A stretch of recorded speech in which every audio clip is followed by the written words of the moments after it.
So, is there anybody who believes in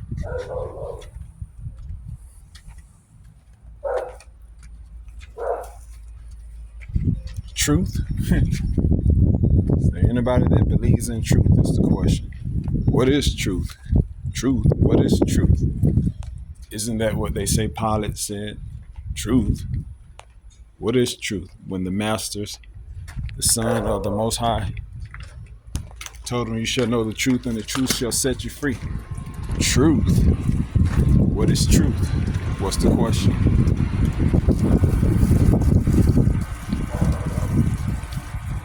There was a very powerful statement by a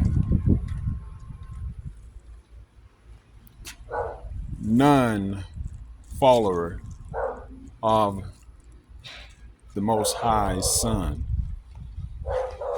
A most powerful question.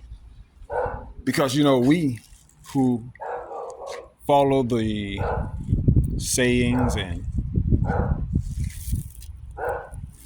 of the Most High and His Son, we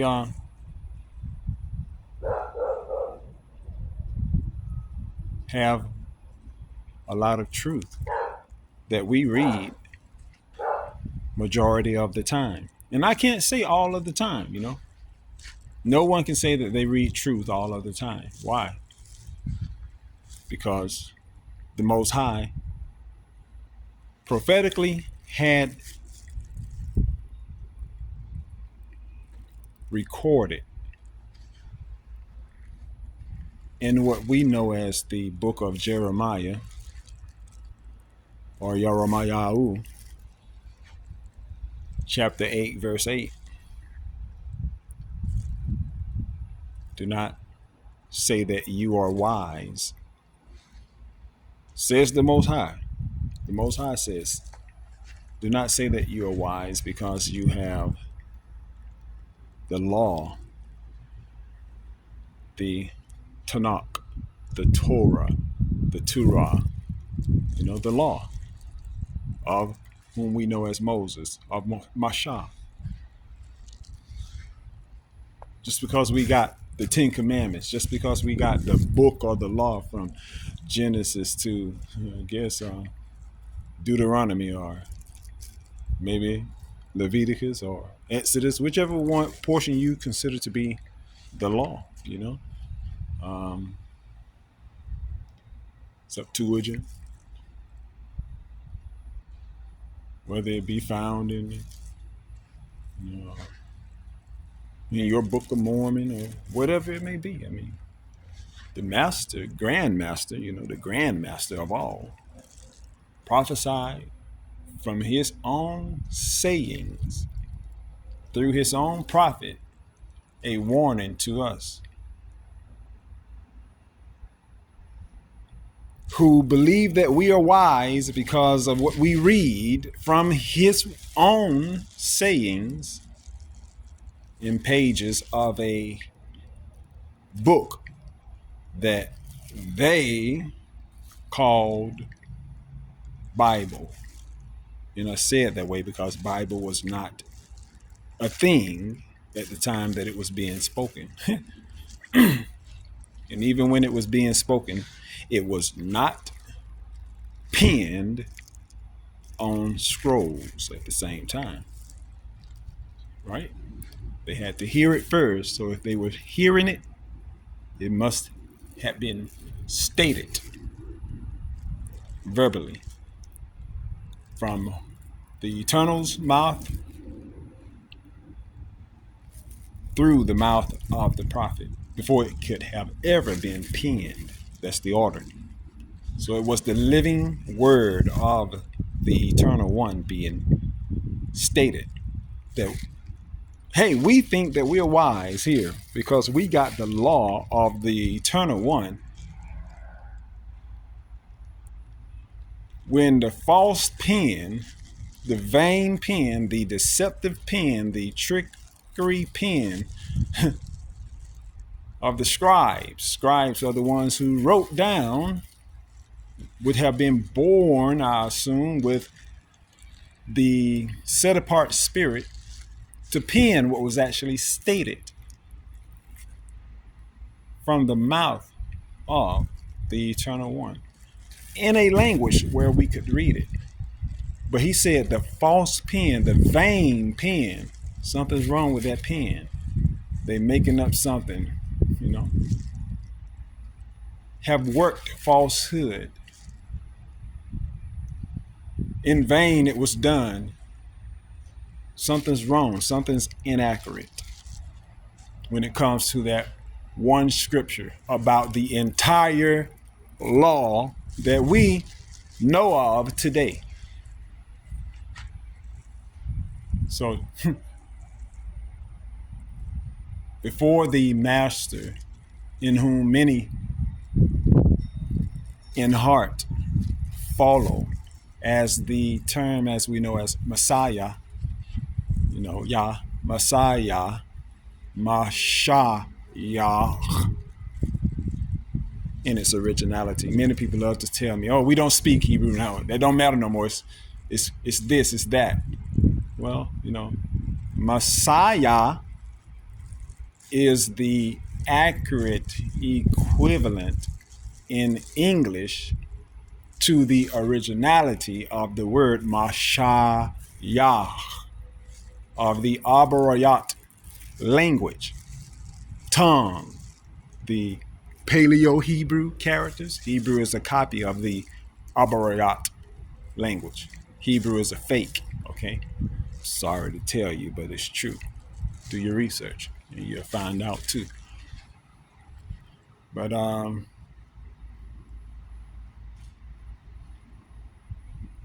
it is the equivalent, Messiah and Mashayah. That's why they sound about the same. But that other word, Christ, that they equivalent or equivalate with Messiah, they have nothing in common at all. And that other word, Christ,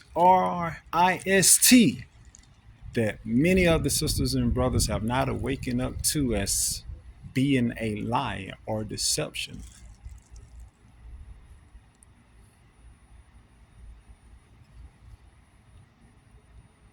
is from that Greek writing of what they declare the book of Revelation was written or penned in, according to the scripture that refers to 666.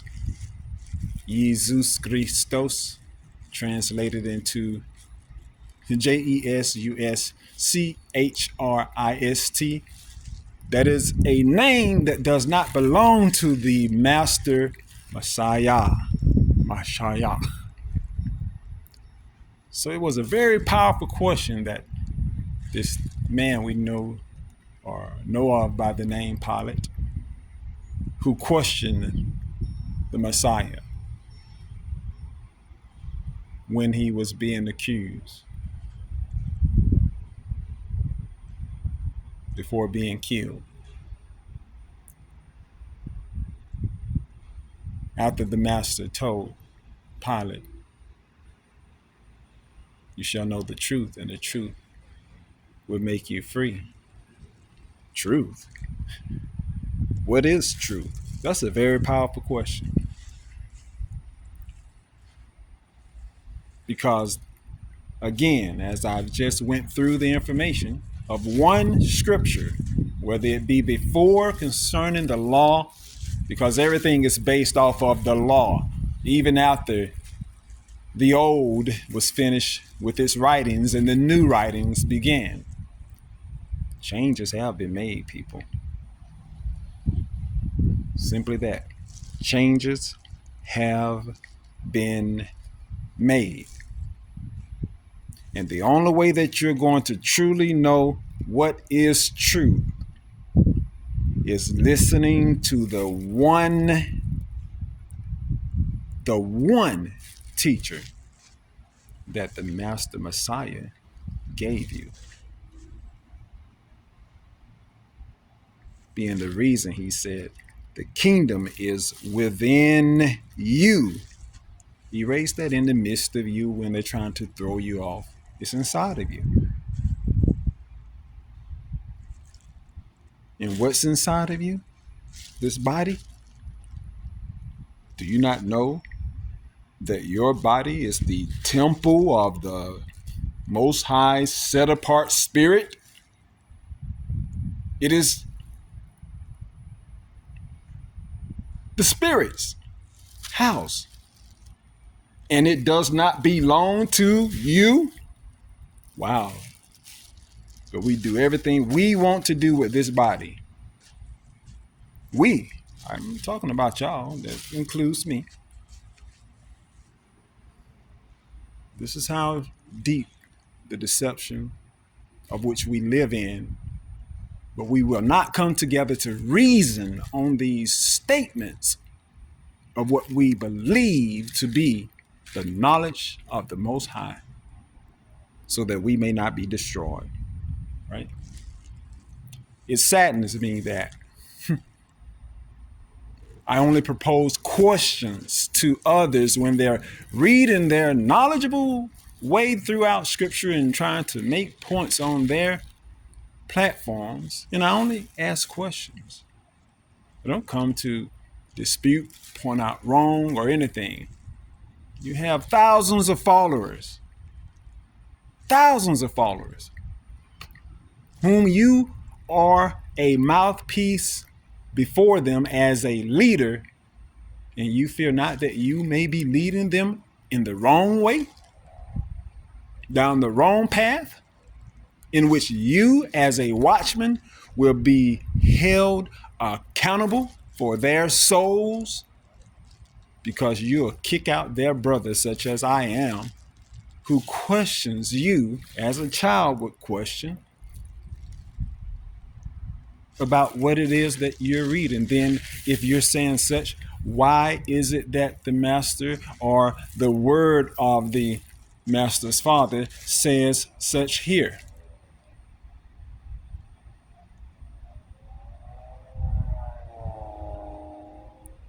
But you would kick out your fellow brother because of questions, or you would kick out your fellow sister because of questions. Questions are to provoke thought, because we as a whole do not have all the answers. We do not have all the answers. It's the sunset behind me. It's gone.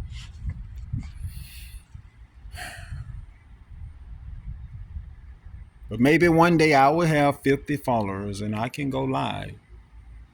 And I won't get upset with who questions me. I know that if the answer is not at hand, then one must fast and pray for the answer, not become frustrated like I know everything that I'm talking about or whatsoever, and there is no other truth except for what we believe in. It's not the way. Because until the day approaches that the true good fruits of the good tree are shown, until that day, you don't see the true disciples of Mashiach. You would know them by their fruits. And that second one he mentioned, in relation to this statement from the Most High in the book of Psalms that says, all source of life. I have life. I'm breathing. See, I'm here. I'm alive. I'm in motion. I'm not dead, okay? All source of life is with Yahweh. You may say Yahuwah. You may say Yahweh ever. But all source of life is with the eternal Father. So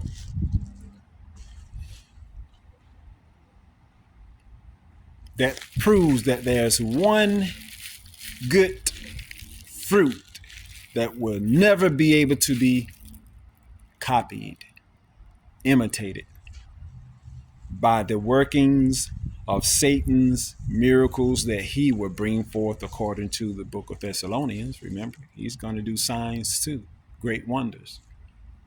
But he'll never be able to bring forth life. And that's why you should not follow anybody in the flesh, in somebody's church organization, whatever you want to call it. If they're not resurrecting the dead that just died, or either dead from 5 or 10 or 20 or 100 years ago, you should not be following them. Because the same power that holds all of this atmosphere together is the same power that existed then during the time frame that the master, Mashiach, was doing these things and gave authority to his disciples and to pass it on, saying, now go and make disciples. That should be in existence right now. It's not over. We as a people just cannot believe it because we're too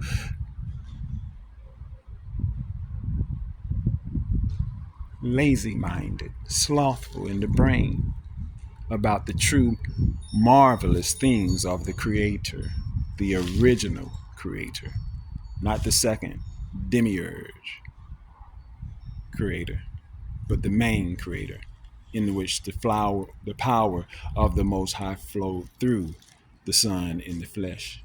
We're supposed to do that too now. Forsake not what a disciple also is. As the Mashiach said, if you do not renounce everything that is yours, that you own. Wow. Not if you cannot. He didn't say that. He said if you do not. Because if you cannot means, let me know if you can or can't do it. But if you do not means, well, show me that you have done so. Show me if you have not done so. So if you cannot is out of the question. If you do not renounce, disown, reject everything that you own. I renounce my throne. I'm no longer the king of Zamunda. I know you might want to laugh. Coming to America, Eddie Murphy. If you don't know it, haven't seen it, that's what it means. Renounce means to have nothing more to do with what was yours. The master said, if we do not renounce every single thing that we own, hold value up here, that is of value to us, we cannot means you will never until you do. You cannot be my disciple. So show me his disciples.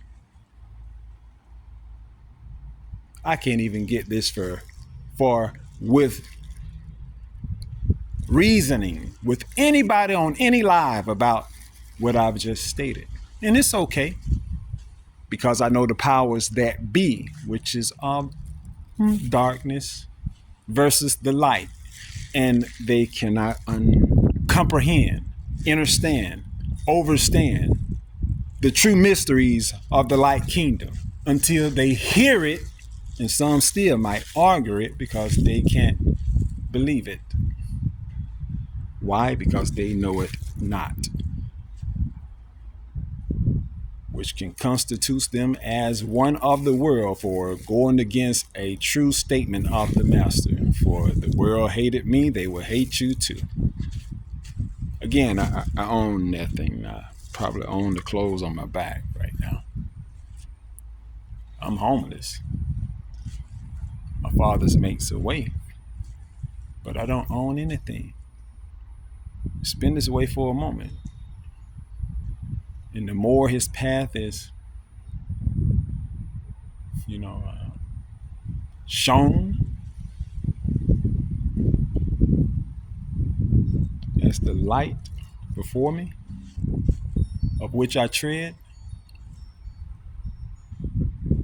the closer I get to becoming a disciple of the master And not one individual would be able to do the miracles of raising the dead if they do not renounce everything that they own. Truth. What is truth? Very powerful question. If you want to help me get 50 followers, please do. Truth needs to be told, despite who likes it or not.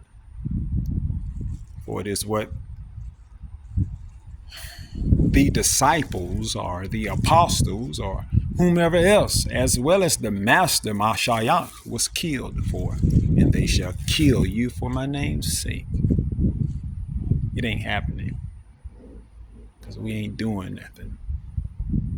We still stuck on the JC mode, a name that we ain't even supposed to let come out of our lips. According to Exodus, 23:13? Look it up. Be circumspect, Masha, and mention not, and do not mention the name of any other mighty ones. You'll see the word gods. Not even to let it be heard coming from your lips, said the Master, Eternal One. But yet we just so carelessly don't even be concerned about what name we're letting coming forth out of our mouth. Even the Coptic apocalypse of Peter, around page 74, around verse 13 or 14, the Master Mashiach is saying, and in the last days, they will hold fast. They will believe. They will believe, you see. They will hold fast to the name of a dead man. What name of a dead man is being used today in these last days? JC, because that's not his name. It matters. There's only one name, and we must find it. We must find a way to knowing that true name. And we know that it starts with Yah.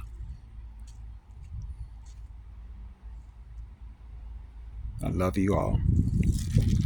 Shalom.